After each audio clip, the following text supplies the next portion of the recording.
Second law of thermodynamics से शुरू करते हैं। सेकेंड लॉ ऑफ थर्मोडायनेमिक्स से रिलेटेड बहुत सारी स्टेटमेंट है। पहली स्टेटमेंट हमारे पास है केल्विन की। सुनने में केल्विन स्टेटमेंट क्या है अभी हमारे पास। पहली बात याद रखो, एक होता है हीट इंजन। हीट इंजन एक ऐसी डिवाइस होती है जो हीट एनर्जी को मैकेनिकल एनर्जी में कन्वर्ट करती है, और मैकेनिकल एनर्जी को हम कहते हैं वर्क। जितनी भी गाड़ियां हैं, कार हैं, बाइक हैं, ये सबसे बेस्ट एग्जाम्पल है हीट इंजन की। पता है, कार या बाइक में हम डालते हैं फ्यूल। ये फ्यूल कहलाती है केमिकल एनर्जी। पता है, ये केमिकल एनर्जी होती है बर्न, जलती है। जलने से हमें मिलती है हीट एनर्जी। फिर हीट एनर्जी से हमें मिलती है क्या? Mechanical energy.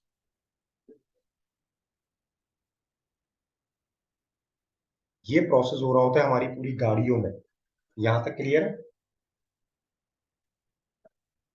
याद रखो, कोई भी इंजन होगा उसमें दो रिजर्वायर होंगे। दो रिजर्वायर सुन लें।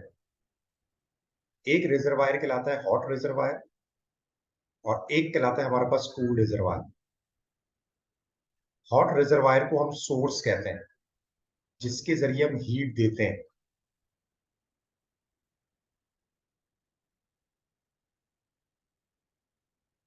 एक हमारे पास हॉट रिजर्वायर होगा, और एक हमारे पास कहलाता है भाई कूल रिजर्वायर।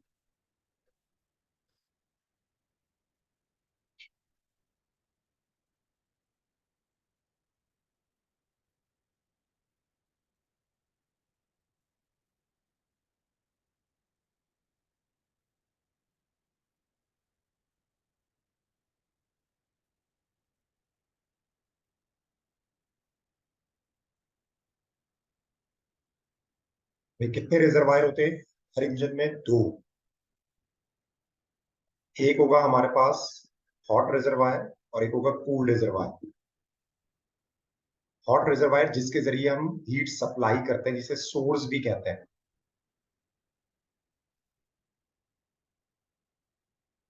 अब हम हीट सप्लाई करेंगे हॉट रिजर्वायर से, जिसे हम कह रहे हैं Q1।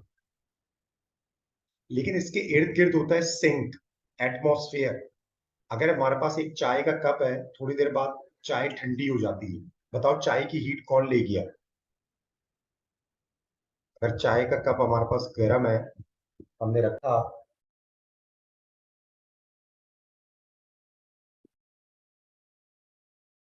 तो बताओ चाय का कप गर्म है, हमने रखा, थोड़ी देर में वो ठंडा हो गया। बताओ चाय की हीट कौन ले गया?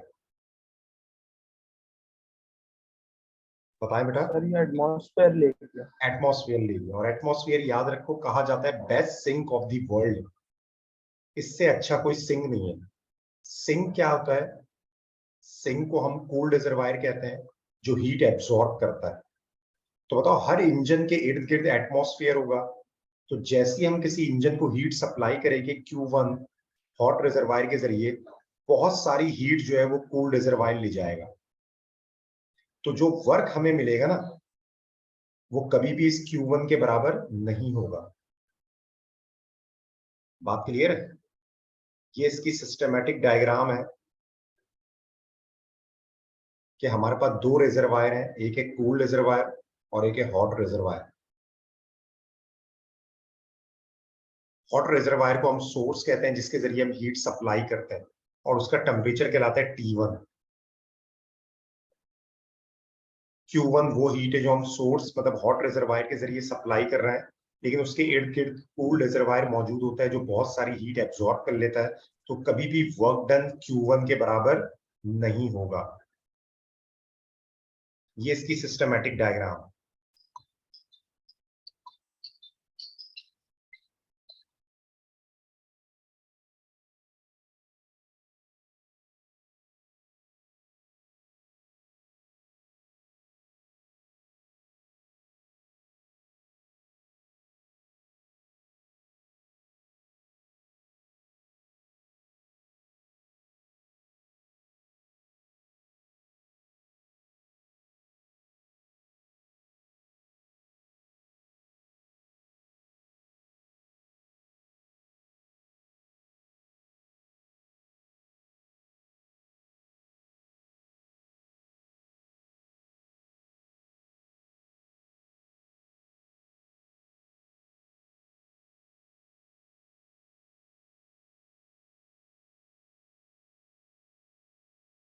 देखो केल्विन स्टेटमेंट क्या कह रही है, it is impossible to construct a perfect heat engine in which all supplied amount of heat is completely converted into work without giving any heat to the sink. कह रहे हैं हम प्रैक्टिकली जो है परफेक्ट इंजन नहीं बना सकते। क्यों नहीं बना सकते? क्योंकि हर इंजन के इर्द गिर्द क्या मौजूद होता है भाई? सिंक मौजूद होता है, जिसके जरिए इनपुट कभी भी आउटपुट के बराबर नहीं होगा। बात क्लियर है? हाँ भाई, इसका स्क्रीनशॉट ले लें। ये सेकंड लॉ ऑफ थर्मोडायनेमिक्स की पहली स्टेटमेंट है, केल्विन स्टेटमेंट। हाँ भाई, स्क्रीनशॉट ले लिया? सब बताएं जरा। ये केल्विन स्टेटमेंट क्लियर है और ये सिस्टमैटिक डायग्राम बनानी है। बना ली सर।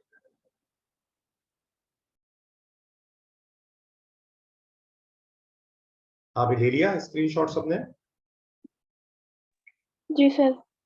जी सर। ठीक है। और कभी भी ये सिंक जो है ना, सिंक Q2 कभी जीरो नहीं होगा। सिंक हमेशा लाजमी हीट एब्जॉर्ब करेगा, तो Q2 is not equal to zero.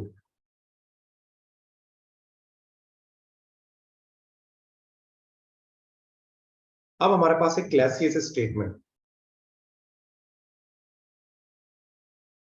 अच्छा एक बात बताओ, हीट कहां से कहां फ्लो करती है? अगर हीट जो फ्लो करेगी वो कहां से कहां करेगी? जैसे अभी मैंने चाय के कप की एग्जांपल दी, चाय गर्म थी, थोड़ी देर बाद ठंडी हो गई, तो हीट कहां से कहां फ्लो हुई? Hot to cold. Very good, ये नेचुरल फ्लो है, हॉट से कूल्ड। बिल्कुल सही, ये नेचुरल फ्लो है। तो क्लैसियस भी तो यही कह रहे हैं कि आप हीट कूल्ड से हॉट की तरफ फ्लो नहीं कर सकते। अगर ऐसा करना होगा तो आपने बहुत बड़ी अमाउंट ऑफ एनर्जी देनी पड़ेगी, जबरदस्ती करनी पड़ेगी, आप एक्सपेंडिचर खर्चा करेंगे, अच्छा खासा आपको खर्चा करना पड़ेगा।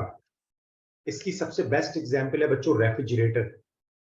क्लैसियस कह रहे हैं भी हमारे पास के हीट को आप रिवर्स डायरेक्शन में फ्लो नहीं कर सकते, लेकिन कर सकते हैं अगर आप कोई एक्सटर्नल वर्क करें या एक्सटर्नल एनर्जी दें। रेफ्रिजरेटर बेस्ट एग्जांपल है हमारे पास हीट फ्लो की, कि रेफ्रिजरेटर में हीट फ्लो हो रही होती है from cold reservoir to hot reservoir. और आपको पता है रेफ्रिजरेटर में एक डिवाइस लगी हुई होती है जिसे हम कहते हैं कंप्रेसर।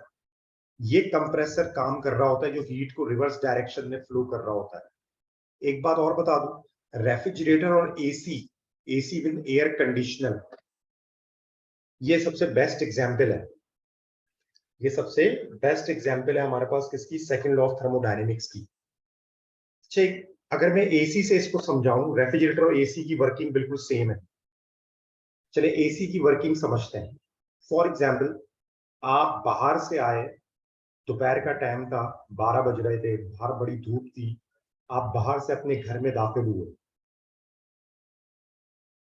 और घर में आप अपने गए, वहां रूम में लगा हुआ था एसी, और आते ही आपने एसी को ऑन कर दिया।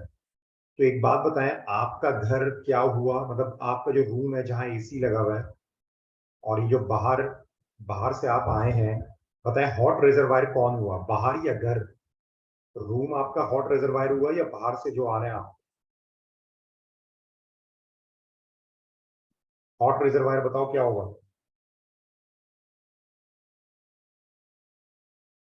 बाहर से जो आ रहे हैं। हाँ, जो हम बाहर से आ रहे हैं ये हॉट रिजर्वायर। आपका कमरा जहां एसी लगा हुआ है वो आपके लिए क्या होगा? कूल रिजर्वायर होगा। अब पता है एसी का एक आउटर होता है जो घर के बाहर लगा हुआ होता है, ऐसे ही है ना? रूम के बाहर लगा हुआ होता है ना आउटर, ऐसे ही। अब पता है एसी क्या करता है? एसी क्या करता है पता है? आपके रूम की गर्मी, आपके रूम की हीट को निकाल के बाहर फेंकता है, हॉट रिजर्वायर को फेंकता है। तो बताओ ये एसी कर क्या रहा है? हीट को कहां से कहां फ्लो करा रहा है? आपके रूम से बाहर की तरफ। और रूम क्या है भाई? Cool reservoir. और बाहर क्या है? Hot reservoir. ऐसा है या नहीं? हाँ भाई, जितनी ज्यादा वो हीट आपकी रूम से बाहर फेंकेगा उतना रूम आपका ठंडा हो जाएगा। सही कह रहा हूं? तो देखो एसी जी क्या सर। कर रहा है, एसी क्या कर रहा है, हीट को फ्लो करवा रहा है from hot reservoir to, sorry from cold reservoir to hot reservoir. अच्छा, ऐसा करने में क्या आपका कोई खर्चा नहीं होता? ऐसा करने में, एसी चलाने में कोई खर्चा नहीं होता? अच्छा खासा खर्चा होता है, क्योंकि एसी बहुत सारी इलेक्ट्रिकल एनर्जी लेता है। तो यही तो कह रहे हैं, एक्सपेंडिचर करना पड़ेगा आपको, बहुत ज्यादा इलेक्ट्रिकल एनर्जी देनी पड़ती है, बिल आता है, खर्चा होता है। अगर हम एसी का स्विच ऑफ कर दें तो क्या ऐसा होगा? मतलब हम एक्सटर्नल एनर्जी देना बंद कर दें, इलेक्ट्रिसिटी देना बंद कर दें, तो क्या ऐसा होगा? रूम ठंडा होगा? हीट रिवर्स डायरेक्शन में फ्लो करेगी? कभी भी नहीं करेगी। तो इसका मतलब ये है कि अगर आपने हीट को रिवर्स डायरेक्शन में फ्लो करवाना है तो लाजमी एक्सटर्नल वर्क करना पड़ेगा, अच्छा खासा हमें बिल देना पड़ेगा, बहुत सारी इलेक्ट्रिकल एनर्जी देनी पड़ेगी एसी को, तो चलेगा वो, वरना नहीं चलेगा। हल्का सा भी वोल्टेज कम होगा, करंट कम होगा, एसी चलेगा ही नहीं। बात क्लियर है? अगर इसकी सिस्टमैटिक डायग्राम बनाए तो कैसे बनेगी? इसमें भी हमारे पास दो रिजर्वायर होते हैं, एक वही कहलाएगा हमारे पास क्या, हॉट रिजर्वायर, और एक हमारे पास कहलाता है भाई कूल रिजर्वायर।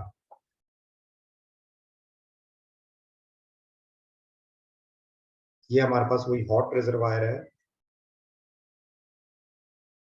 जिसके टेम्परेचर को हम कहते हैं T1।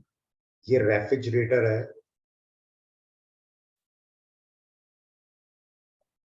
और ये हमारे पास एक कूल रिजर्वायर।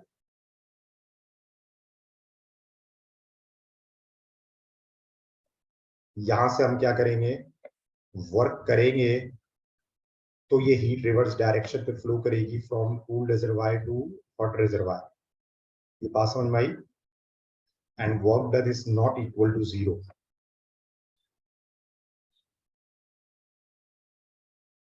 हाँ भाई, इसका भी स्क्रीनशॉट ले लें। यहां तक समझ में आया रेफ्रिजरेटर? जल्दी से बताया। जी सर।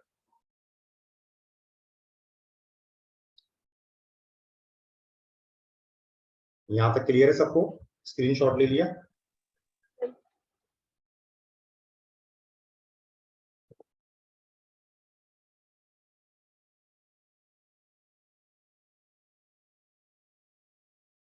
अब जो हमारे पास एसएलओ है,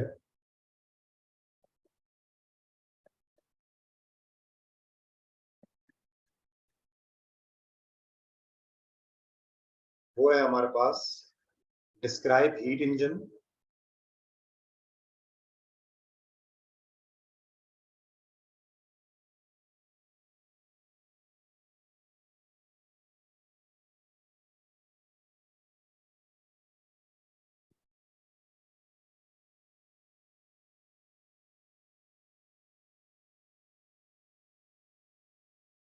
अब है हमारे पास describe heat engine.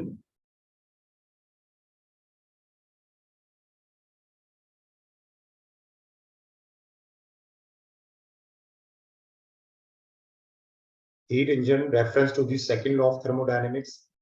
Carnot engine की पूरी वर्किंग है, और कह रहे हैं इसका ड्राइव करो एफिशिएंसी का फार्मूला, और वर्ड प्रॉब्लम में यूज करो। ठीक है, तो ये करते हैं।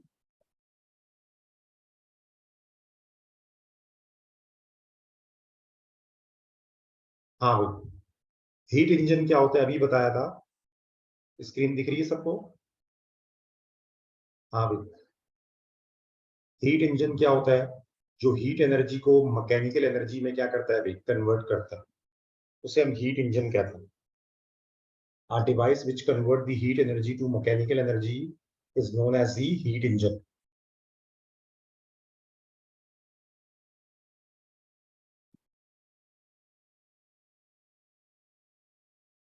कार्नोट इंजन क्या होता है? एक हमारे पास फ्रेंच इंजीनियर थे सादी कार्नोट, इन्होंने बताया था हमें।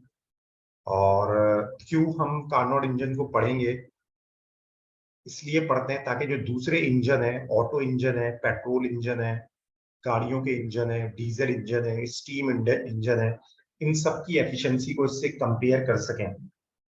तो कार्नोट ने हमें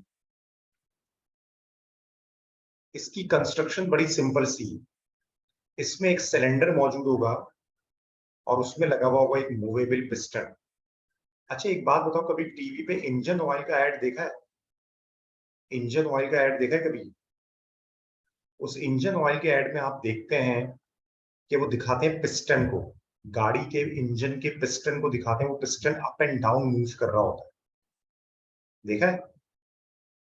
तो असल में ये एक सिलेंडर होता है और ये पिस्टन बड़ा इंपॉर्टेंट है। ये पिस्टन कभी डाउनवर्ड मूव करेगा और कभी अपवर्ड मूव करेगा, फिर डाउनवर्ड फिर अपवर्ड। इसके अप एंड डाउन मूव करने से ना इसके साथ लगा हुआ होता है एक एक्सेल, और वो एक्सेल कनेक्टेड होता है व्हील से, गाड़ी के व्हील से। जैसे ये piston up and down move करता है तो ये एक्सेल मूव करता है और एक्सेल इस गाड़ी के व्हील को चलाता है। तो इसकी बड़ी सिंपल सी कंस्ट्रक्शन है। एक छोटा सा सिलेंडर होगा जिसमें एक मूवेबल फ्रिक्शनलेस पिस्टन होगा। इस पिस्टन की दीवारों से और इस पूरे सिलेंडर की दीवारों से और पिस्टन से ना हम हीट दे सकते हैं ना हम हीट ले सकते हैं। हाँ, बॉटम से हम हीट दे भी सकते हैं और ले भी सकते हैं। बात क्लियर है? हाँ भाई, कार्नोट इंजन, कार्नोट एक फ्रेंच इंजीनियर थे, उन्होंने अपने नाम से याद किया इसको, सादी कार्नोट पूरा नाम था उनका। हाँ भाई, यहां तक क्लियर है? जी सर। अब इसकी वर्किंग क्या है? आपको पता है साइक्लिक प्रोसेस क्या होता है? कोई बताएगा साइक्लिक प्रोसेस क्या होता है? ये एक साइक्लिक प्रोसेस है। साइक्लिक प्रोसेस वो होता है जो जहां से शुरू हो वहीं पे वापस आ जाए, फिर दोबारा अपने आप को रिपीट करे, उसे साइक्लिक प्रोसेस कहते हैं। ये बेस करता है, याद रखो, 4 प्रोसेस पे: isothermal expansion, adiabatic expansion, isothermal compression, adiabatic compression. ये वो 4 प्रोसेस है जिसपे कार्नोट इंजन वर्क करता है और इसी तरतीब से, तरतीब यही रहेगी, तरतीब चेंज नहीं होगी।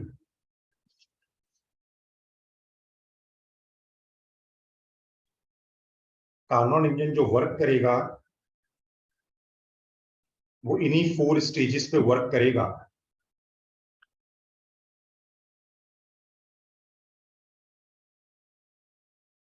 बात क्लियर है? पहला होगा आइसोथर्मल एक्सपेंशन, दूसरा होगा एडियाबैटिक एक्सपेंशन, फिर होगा आइसोथर्मल कंप्रेशन, फिर होगा एडियाबैटिक कंप्रेशन। पता है एडियाबैटिक के बाद दोबारा से शुरू हो जाएगा आइसोथर्मल से, जब भी हम इसको कहते हैं साइक्लिक प्रोसेस। इसका स्क्रीनशॉट ले लें जल्दी से।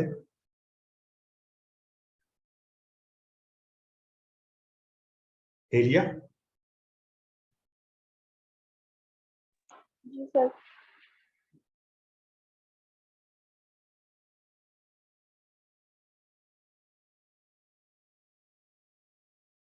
अब देखो सबसे पहले होता क्या है, इसकी जरा वर्किंग को समझने की कोशिश करो। वर्किंग होती कैसे है ये देखो।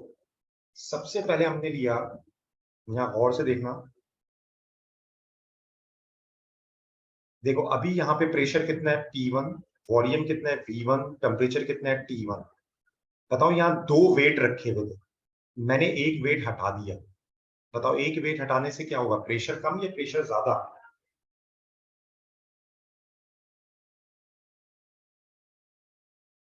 वेट हटाने से क्या होगा?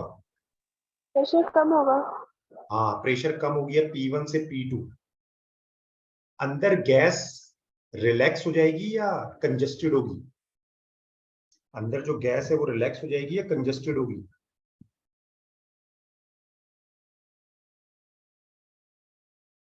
हाँ भी बताएं कलीमुल्ला। अंदर जो गैस मौजूद है वो रिलैक्स हो जाएगी कंजेस्टेड होगी? अंदर गैस जो है वो एक्सपेंड होगी, रिलैक्स होगी, टेम्परेचर कम होने लगेगा। फॉर एग्जाम्पल यहाँ टेम्परेचर था 30, यहाँ पे आके हो गया 28, लेकिन बॉटम पे देखो सोर्स कनेक्टेड है, सोर्स के जरिए हम इतनी हीट देंगे कि टेम्परेचर दोबारा 30 हो जाएगा।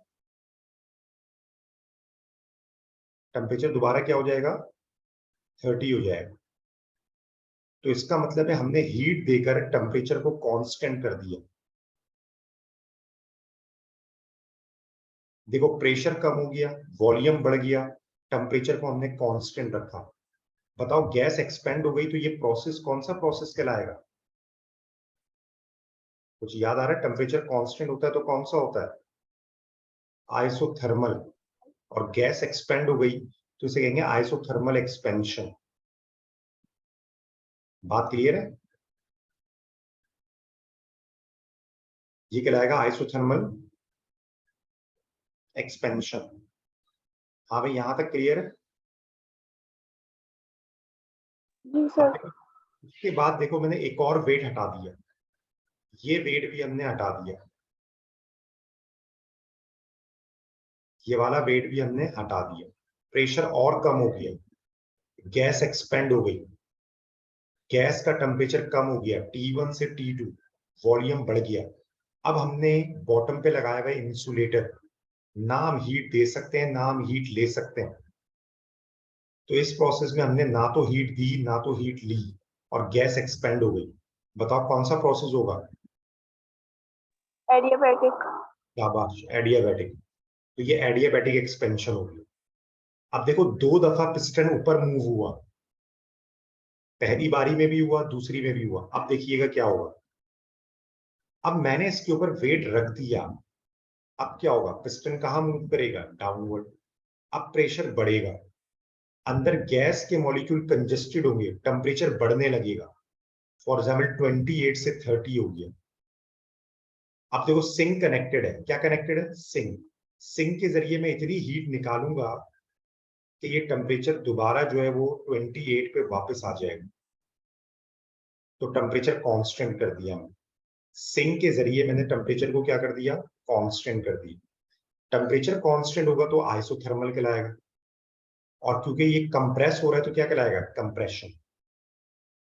तो देखो इस प्रोसेस में हमने पिस्टन के ऊपर वेट रखा, वेट रखने से प्रेशर बढ़ेगा, पिस्टन डाउनवर्ड मूव करेगा, अंदर गैस के मॉलिक्यूल कंजेस्टेड होंगे, टेम्परेचर बढ़ने लगेगा, लेकिन सिंक के जरिए हम इतनी हीट निकालेंगे कि टेम्परेचर को कांस्टेंट रखेंगे। टेम्परेचर कांस्टेंट रहा तो ये प्रोसेस कहलाएगा आइसोथर्मल, क्योंकि ये पिस्टन डाउनवर्ड मूव हुआ है, कंप्रेस हुई है गैस, को आइसोथर्मल कंप्रेशन। यहां तक क्लियर है? अब लास्ट प्रोसेस में क्या होगा? अब जो फर्दर वेट था दूसरा वो भी हमने रख दिया। अब देखो पहली बारी में पिस्टन गया अपवर्ड, दूसरी में भी गया अपवर्ड, तीसरी में गया डाउनवर्ड। जैसी चौथी में डाउनवर्ड जाएगा तो अपनी इनिशियल पोजीशन पे वापस आ जाएगा। ऐसा होगा ना? दोबारा कह रहा हूं, देखो पहले प्रोसेस में पिस्टन अपवर्ड, दूसरे में भी अपवर्ड, तीसरे में डाउनवर्ड, चौथे में जैसे ही डाउनवर्ड जाएगा अपनी इनिशियल पोजीशन पे वापस आ जाएगा। ये बात समझ में आई? जब भी देखेंगे पूरा ये साइक्लिक प्रोसेस है। इस प्रोसेस में बॉटम पे इंसुलेटर कनेक्टेड है, गैस कंजेस्टेड हुई, टेम्परेचर बढ़ गया, वापस अपने टेम्परेचर पे वापस आ गया, T2 से वापस T1, प्रेशर P4 से वापस P1, V4 से वॉल्यूम वापस क्या हो जाएगा? V1। ये बात समझ में आई सबके? अब देखिए पूरा ये साइक्लिक प्रोसेस कहलाएगा। इसको हम कहते हैं वर्किंग ऑफ कार्नोट इंजन। कोई मसला? No sir. हाँ भाई, यहां तक कोई मसला किसी को? बाकी लोग भी बताएं। सलीमुल्लाह अली।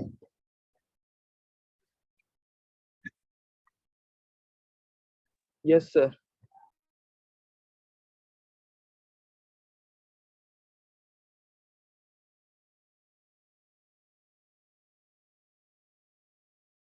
अच्छा जी, आगे बढ़ते हैं।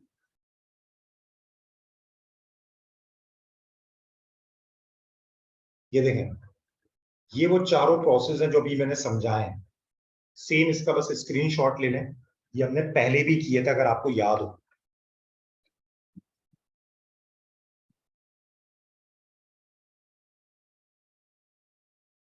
सेम ये वही चीज समझाई है मैंने अभी, पूरी बस वर्डिंग में लिखी हुई है शॉर्ट करके। याद है ये पीवी डायग्राम? याद है सबको? ये आइसोथर्मल में इस तरह से कर्व बनेगा, आप देख सकते हैं। आइसोथर्मल में प्रेशर था P1 V1 T1, फाइनली हो गया था P2 V2 एंड T1।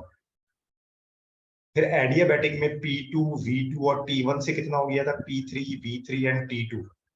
लेकिन इस कर्व में और एडियाबैटिक के कर्व में शायद याद होगा जिन्होंने फर्स्ट लॉ ऑफ थर्मोडायनेमिक्स की क्लास ली थी, मैंने कहा था इन दोनों कर्व में थोड़ा सा फर्क होता है। देखो आइसोथर्मल वाला वॉल्यूम की तरफ ज्यादा है, ये वॉल्यूम की तरफ ज्यादा नहीं होता। ये बात समझ में आ रही है? जो पीवी डायग्राम है, प्रेशर वॉल्यूम डायग्राम, ये वही बात है जो अभी समझाई है, वर्डिंग में लिखी हुई और पीवी डायग्राम में। क्लियर है या नहीं है? ये हमने फर्स्ट लॉ ऑफ थर्मोडायनेमिक्स में किए थे ये। इसका भी स्क्रीनशॉट ले लो जल्दी से, ताकि इसकी एफिशिएंसी कर लें फिर हम।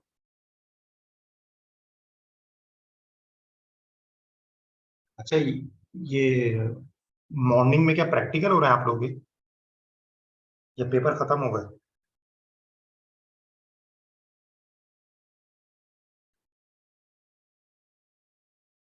ले लिए स्क्रीनशॉट?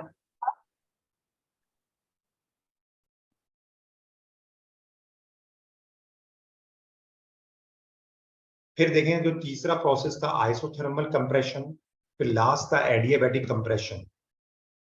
इसमें प्रेशर बढ़ रहा था जब ही एरो ऊपर की तरफ है, और प्रेशर था P3 V3 T2, फिर था P4 V4 एंड T2। ऐसे ही ना?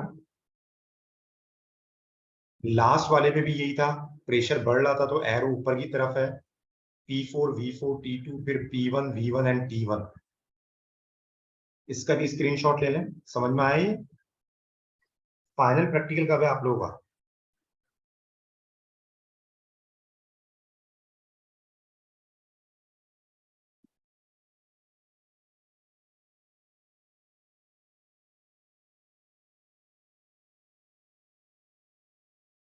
आवाज आ रही है मेरी? जी सर। फाइनल प्रैक्टिकल कब है हानिया? सर 10 को, 12 को, 14 को है, शायद 14 को हमारा फिजिक्स का है। 14 को फिजिक्स का। अच्छा, रिवीजन हो रहा है इस कॉलेज में? सर अभी तो पेपर चल रहे हैं, कल लास्ट पेपर है उर्दू का। कल लास्ट पेपर है? ठीक है। अच्छा, प्रैक्टिकल से रिलेटेड कुछ पूछना हो तो पूछ लेना। 14 को है? अच्छा, ठीक है। अब देखो ये जो चारों पीवी डायग्राम है, इनको अगर हम कंबाइन करें, देखो चारों पीवी डायग्राम को हमने कंबाइन किया हुआ, देख लो ये कार्नोट साइकिल बड़ा इंपॉर्टेंट है। अब आप खुद देखें, ये याद आ रहा है, ये आइसोथर्मल था, ये आइसोथर्मल एक्सपेंशन था पहला वाला। दूसरा ये कौन सा था? एडियाबैटिक एक्सपेंशन था। ये तीसरा वाला क्या था? आइसोथर्मल कंप्रेशन था। और लास्ट वाला भी ये एडियाबैटिक कंप्रेशन था। ऐसे ही है ना? तो ये पूरा जो हमारे पास चारों पीवी डायग्राम को आपने एक साथ जोड़ दिया, तो पूरा जो ये साइकिल बनता है इसे हम कहते हैं कार्नोट साइकिल। कोई मसला? इस कार्नोट साइकिल में वो चारों पीवी डायग्राम को हमने एक साथ जोड़ दिया। No sir. क्लियर है? हाँ भाई, क्लियर है सबको? स्क्रीनशॉट ले लें बेटा।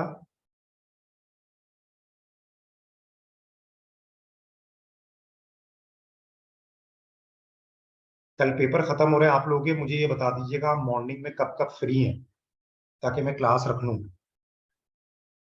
ठीक है, मुझे मैसेज कर दिएगा कि आप किस किस दिन फ्री हैं, कब कॉलेज बुलाया है, कब कॉलेज नहीं बुलाया।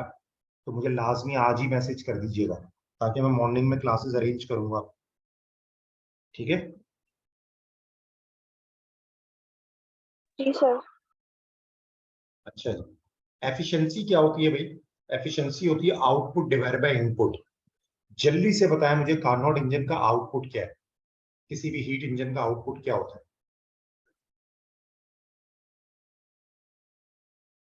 कौन बताएगा? चैट बॉक्स पे बता दें या वैसे ही बता दें? कार्नोट इंजन का आउटपुट या किसी भी इंजन का आउटपुट क्या होगा? Work done. Mechanical energy. Very good, mechanical energy को वर्क कहते हैं, शाबाश। और इनपुट क्या होगा? Amount of heat. Very good. Work को कहते हैं डब्ल्यू, और जितनी हीट हम सप्लाई करते हैं वो Q1। चलो अगर मैंने हीट सप्लाई की 100 जूल की और लॉस हो गई, हीट जो लॉस हो गई वो हो गई 20 जूल की, बताओ वर्क कितना मिलेगा? 80 जूल। हाँ, तो ये W कैसे निकाला तुमने? Q1 minus Q2। सही लिखा मैंने यहाँ पे, ये देखो, यहाँ पे हमने लिखा W की जगह Q1 माइनस Q2, सही लिखा ना? अब ये Q1 इसके साथ भी है, ये Q1 इसके साथ भी है, तो इसको इस तरह लिख सकते हैं भाई, ये Q1 Q1 के साथ भी है, ये Q1 Q2 के साथ भी है, Q1 से Q1 कैंसिल हो गया, तो ये फार्मूला एफिशिएंसी का कहलाता है। आपको पता है टेम्परेचर का हीट से क्या रिलेशन है? मैं कहूं भाई एक बॉडी का टेम्परेचर ज्यादा है, बताओ उसके बाद हीट ज्यादा होगी कम होगी? एक बॉडी का टेम्परेचर ज्यादा, तो उसके बाद हीट क्या होगी, ज्यादा या कम? ज्यादा ज्यादा होगी। होगी। हाँ, तो Q1 directly proportion to T1, similarly Q2 directly proportion to T2, और कांस्टेंट K आ जाएगा। अब दोनों को डिवाइड कर दो, Q2 डिवाइड बाय Q1। जैसे ही दोनों को डिवाइड करेंगे क्या होगा? K से K कैंसिल हो जाएगा, तो देखो Q2 ओवर Q1 बराबर किसके हो गया? T2 over T1। इसको पुट कर दो यहां इस जगह पे, इस Q2 ओवर Q1 की जगह पे, तो बताओ फाइनली हमारे पास फार्मूला क्या बनेगा? ये बड़ा इंपॉर्टेंट फार्मूला ड्राइव हो गया, ये सबसे ज्यादा भी हम न्यूमेरिकल में यूज करेंगे वर्ड प्रॉब्लम में। कौन बताएगा इसमें T2 किसका टेम्परेचर है? T2 किसका टेम्परेचर है?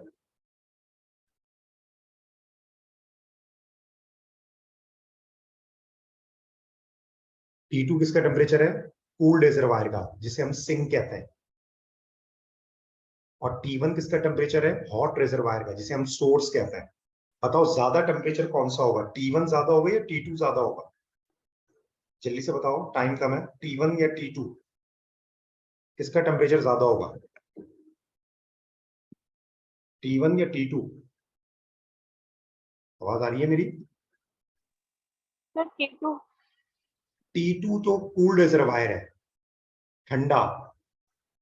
T1 है हॉट रिजर्वायर, ये इनिशियल और फाइनल नहीं है। T1 ज्यादा होगा और T2 कम होगा। बात क्लियर है? हॉट रिजर्वायर है ना, हॉट का मतलब है ज्यादा टेम्परेचर, कूल का मतलब है कम टेम्परेचर। क्लियर है? अच्छा, यहां तक क्लियर है? मुझे आज ही जरा अपनी टाइमिंग सेंड करें मॉर्निंग में, ताकि जल्द से जल्द क्लासेस रखें और आगे के चैप्टर्स हम करें, ठीक है? आज यहीं तक करते हैं, इसका स्क्रीनशॉट ले लें और मुझे लाजमी मॉर्निंग की टाइमिंग शेयर करें जब आपको कॉलेजेस नहीं जाना होगा, ठीक है? आज यहीं तक रखते हैं।